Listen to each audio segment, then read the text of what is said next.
We met a few of our Taiwanese friends are here today a few weeks ago in the Netherlands, in Dordrecht, and based on that meeting I assume you invited me to give this presentation, so thank you very much. You were in Dordrecht already, and I will present about that. It's about learning and action alliance for climate resilience, and we'll try to focus on opportunities for collaboration with TICAT. Try to listen to you very closely the last hour, and we'll try to link that discussion in. So, this you could say is a learning and action alliance. People working together, learning together. My summary of the presentation. I have the feeling, after our discussion, that we have similar challenges. We have a similar vision and approach in climate adaptation. So, collaboration makes sense. Okay. Secondly, we strongly believe in active and accelerated learning. We have to combine best practices from Asia and the world with local demonstration. We need local projects to understand the reality of the problem and bring in state-of-the-art knowledge. I hope we can link our networks, our knowledge and our experiences. And lastly, Olma already mentioned, I believe in city-to-city collaboration, so we have proposed Tainan and Dordrecht, learning and action alliances together, because that's more than just a city, and maybe even programs, TICAT and Horizon 2020. So that's what I tried to convince you of. I see you already nodding, so probably you're already convinced, but let me try. So first on action and accelerated learning. We try to bring in state-of-the-art interdisciplinary research, as is TICAT. So many different types of research disciplines, but it has to be demand-driven and integrated in a real context. I'll give you an example. In 2 days, we will meet the mayor of Tainan. What does he want? What does he want? Chris already said that implementation often is hampered. So we do a lot of research. We write papers. If we're lucky, they get published. But is it actually used in the cities? Yes. So the advantage of a learning and action alliance, if you work with a city, with demonstration projects, we as researchers are confronted with reality. And that's a very strong, it enriches our research and actually helps practice. So that's very important. The third point, upscaling innovation, is what Chris mentioned. We don't only work, let's say, for Tainan. If we do it in Tainan, we also have to help other cities. So we have to think about how can we change policy at the national level, and how can we foster city-to-city learning. This we have done already in our learning and action lines in Europe, but I hope we can do it with Taiwan. So that's why there's international collaboration. So, demand-driven. So what would such a politician or end user ask? So, how should I deal with climate hazard, with climate change, with uncertainty? This is no longer a really big problem, because we scientists have tools for this. The problem I face very often in practice is how do we reconcile climate adaptation with economic growth? Because very often, flood risk or climate adaptation is not the main issue in a city. They want to have job creation, economic growth, infrastructure, health, education. So how do we combine these? And more specifically, how do we incorporate climate adaptation into investments in urban development? I just asked the question because when we have analyzed our cities, we have adaptation options, and we go to a city, let's implement, and they say, no, we don't have the money. You are right, we are vulnerable, this is a good option, but we don't have the money to implement it. So we try to look for investments already being made in our cities and try to combine them with what we want to do. Yeah? Do I speak too loud? No, not that.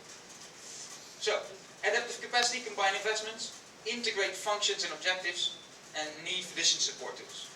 It's basically all in your brochures of TICAT as well. Then Dordrecht. I just start with a few pictures for those of you who have not been there. It's the oldest city of Holland. It's located on the river. So it's a historic city. Just as Tainan.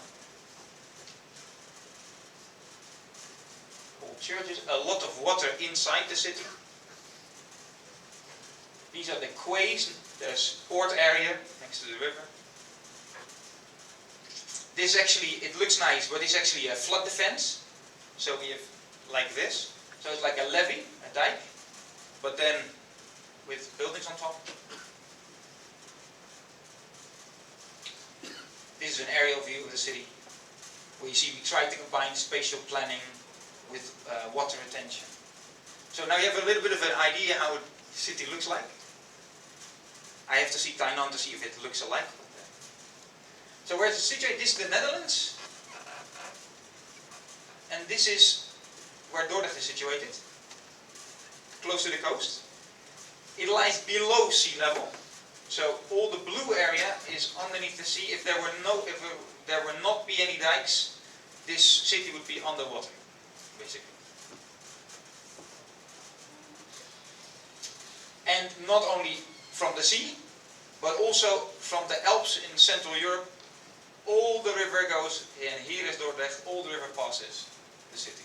So that explains why we have hazards coming from the east, from the river, from the coast, from the sea, and of course pluvial rain, flood risk. So we don't have any earthquakes or such disasters, but within flood risk we have the different types of flood hazards. So we have had some problems. This goes back to the year 1421. We didn't have photo cameras then, but we could paint. So there are paintings from dating from that period that indicate the floods that happened then. And this actually happened here. The whole city was flooded. It was the richest city of the Netherlands, the richest city and the wealthiest, and all the trade went along the city. But when it was flooded, it lost its economic appeal. So it became all of a sudden not such an important city. So over time, it would grow again, and this is where we are now. But you see what an effect the flood could have, historically. It was hit the last time in 1953. It looked like this. Then we had black and white photo cameras. We still had paintings, but now we have photo cameras. And this is 2 years ago, when the water ray. You saw this building, eh? Professor? Yes. So I was asked to talk. Now you know a little bit about Dordrecht. I was asked to talk to you about the Learning and Action Alliance. So I will start with the impact it has had. Okay. The way we work is that we work together here, scientists, politicians, companies. We use it on a demonstration project, and everything we learn, we try to create a wider uptake. So in this case, we have influenced Dutch national policy. So that's basically the way we work. So we do research together with all the stakeholders. We try to implement it in practice and bring it further. But these things, yeah, it's a circle. Examples of policy change, so the scaling up. The climate adaptation mainstreaming and adaptation pathways are now used in the Delta program. The Delta program is the biggest investment program in the Netherlands for flood risk. We have tried, in Dordrecht we've experimented with climate adaptation, and it's now being used on a national level. It's about how do you plan your investments in infrastructure and spatial planning and try to incorporate climate adaptation. Secondly, we have contributed to the regulation and stimulation of flood resilience planning and building in flood-prone areas. So new technologies for designing areas, for designing buildings. We have experimented with, now there are national regulation. Multi-layered safety, I will explain what that is later, but it's now, we have tested it in the city of Dordrecht and it's now in the national water plan. Lastly, in our European projects we have tried to implement or test with the European Union Floods Directive and the EU White Paper on Climate Change. So it's not just the demonstration, your research you do and the demonstration you do in Taiwan. It's also trying to get it higher, basically. Some examples. This is what Chris showed you. This is the area now. It was designed in a very traditional way. We said, let's try to incorporate climate adaptation. Floating structures, as Bart knows a lot about in the back. These are here, floating structures. There are areas that can flood every day. So you see the tidal influence. Some buildings are raised. So there are many solutions inside this area on climate adaptation. Urban regeneration. This picture, the old picture of an area. They were built after the Second World War, so basically in the 1950s.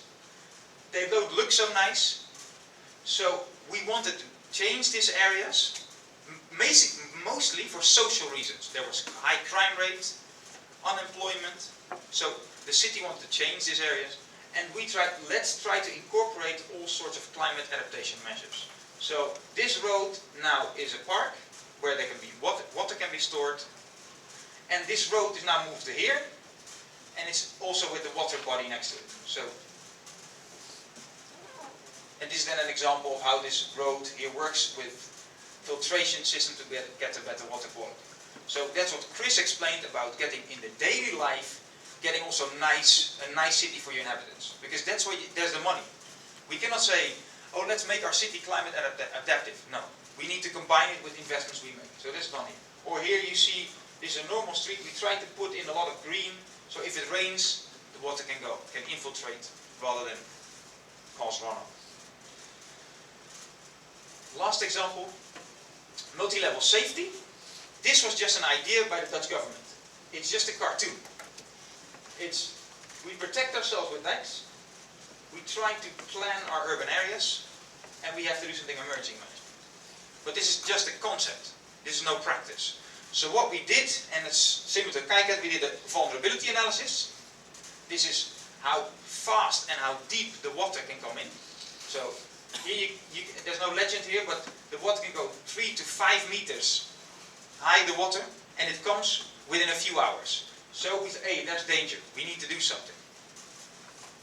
We did a further analysis on the vulnerability, and we found that depending on where the primary defense reaches, this is the damage in euros or dollars or whatever, and these are the casualties that will be caused.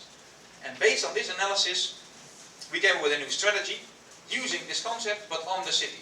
So we will reinforce our defense system, but especially here, because that's where the biggest damage can be caused. We try to make a separation in the city so that this area can be flooded and this cannot be flooded. That's what this is. And here we have noticed that here all our critical and vital infrastructure is here. Our energy plants, water supply. So we try to protect that area, so if the city is flooded, it can still function. So we in our learning action lines, we went from a concept, a simple idea, to analysis, to a new strategy. So, how do these actually work? This is not a learning action line. This is us, water scientists, shouting in every direction, but everybody is working in his own little field. Not the way it should be. This is much better. So you see everybody has to work together. So what do? We engage new stakeholders in an open partnership. Very often you tend to work with the same people over and over again. The Learning Action Alliance is actually a vehicle that attracts new people. Why? Because as it's learning and action, people are attracted by the learning or by the action. We try to link research and practice and policy.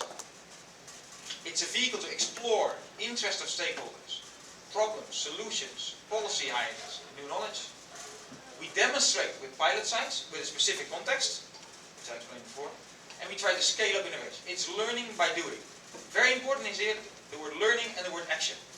If you only do learning and research, you don't have an impact on practice, and you don't verify your research. If you only do action, it's normally the domain of the project managers, the politicians, but they forget to involve other stakeholders and reach to learn. The combination is what makes it strong. Yes? So, we have some guidance. I've published a paper on that. Well, actually, we did. We always organize in 3 types of activities. We do analysis, we do design, planning and engineering, and we do governance. This looks very much like KICAT, so I put it in. Work package 1, 2, and 3. A little bit. So you're on the right track, or we are on the right track. Boss. It's important that these things happen together. I will give examples. So the picture you saw from this urban area, we did an analysis of the sewage system, the water system. We analyzed, I don't know if you remember Chris's story about the Thames, but this is the current situation. And we made a new design, and that actually can cope with a lot more rainfall. So that's what we did. So we improved the design, and then we improved our capability to deal with more rainfall. And of course, it's not just designing and analyzing, we have to make decisions on it, because we need to think about the money and the cost benefit, and we try to do this at the same time. So these are basically work packages running parallel and reinforce each other. So I agree, the first ideas here come from the analysis, but they have to go back into the analysis to see how this will perform. The same we did for the river flooding. Very interesting in this picture is that when we started the analysis, we thought we would flood like this. And we made a very simple picture, and you saw the water comes only to your knees. So that provided a lot of ideas for design. It's not the same to design something for this level of water than for this level of water. And here we involve this man is actually living in this area. So his house, this seems very dangerous, but this window in this house is built to cope with the water. Yeah? So this is not a problem. This is by design. It's flood-proof. So, for your sake, Taikat, what can be the contribution of state-of-the-art research? It can help frame the problem. So, the probability, vulnerability, and exposure to hazards, which is in your program. Climate change scenarios. This is obvious, yes? This is what we always do. But what we have done new, we have also helped with the planning and design and building of the urban areas. You should actually be in a room with the designers and with the politicians to think together. No, don't just tell them what the problem is. Try to think also of the solution with them. Yes. Another thing is the climate adaptation pathways. I will explain in a bit. Because these politicians, they need backup of their decision with scientific evidence. Because if they spend money, they want to know they do it right. And what also helps very much, if you do international collaboration, it helps involving the politicians. So if you come to our country, I get the mayor on the table, because we have our distinguished guest from Taiwan. That helps. If I go alone, sometimes they don't receive me. But if you come, they will see me. Yes? So that helps. So this is this relates a little bit to your process of, well, I have 4 steps, 5 steps, you have 7, 6, whatever. Just to make you, to provoke you a little bit, this comes from the EU white paper on climate change. I've tried to make it simpler, but there are 2 elements. There's adaptation mainstreaming and adaptation tipping point. Adaptation mainstreaming and tipping point. Here's the governance, here's the analysis, and here's the design. I will give a few examples, because this is too complex to go through. The first one I will explain is here, is when do we have a moment to invest? So what we've done, we looked at the city, we asked all the departments, economy and housing, when will you do projects and where? Mobility, infrastructure, where are the investments in our city? So we know exactly now where money is being spent. So then we look at our climate adaptation options and we think, that's the yellow, where can we combine them? Where can we use investments already being made to implement our plan? So map autonomous investments. On the tipping points, this is the city, we have checked how long, so you got this 2050, will the different systems in our city function? And when are the opportunities to change something? So we've combined them. If you like, I'll be more than happy to explain the steps we had before, but I don't think we have the time now. This is something I tried to explain before, the tipping points again. So we know when the tipping point is for the current situation. 20% more rainfall, we will have a problem. Then the system will no longer function. Depending on the climate scenario, this can be in 2050 here or here. So we have to do something. But now is the moment we are changing the city. So let's improve the master plan and make it be able to cope with more. So then we'll be fine until 2050 or maybe even 2100. Some things to realize. It's not only easy. Conditions. You need funding and projects. when our project finished, the demonstration project finished, and the research program was no longer funded, the learning action line stopped. So I had to go and ask for funding again. So it's very important, that's why we talk about Horizon 2020, is there funding? Otherwise it will stop. People just don't come to a meeting and say, hey, we do a meeting? Because where's the money? No money? Okay, I don't come to the meeting. Okay, that's it. It happens. Real life demonstration, so learning and action. If you don't have a real life project like in Taiwan, it's very scientific. You write a paper, it comes in the journal, but the politician doesn't read it. So try to make it real. And I think it's really good that you in your program try to do that. Sometimes you have to adapt the scope to new policy challenges. So if your national government or the European Union says, this is our new focus, your learning and action lines has to move a little bit towards this new focus. And lastly, international collaboration. We have worked with many cities in Europe and it helps. You get inspiration. It broadens your horizon. Yes, Taiwan is different from the Netherlands. Yes, it's different. But because it's different also sometimes you see very different things, very new ideas. You can never apply it from this place directly to the next. That's not possible. But you can be inspired. It can get political support for your project. And why not use the methods and tools? You have 7 steps, we have 5 steps or 3 steps. You saw we can use that from each other. So, I'm looking forward to working together with you. That was my presentation.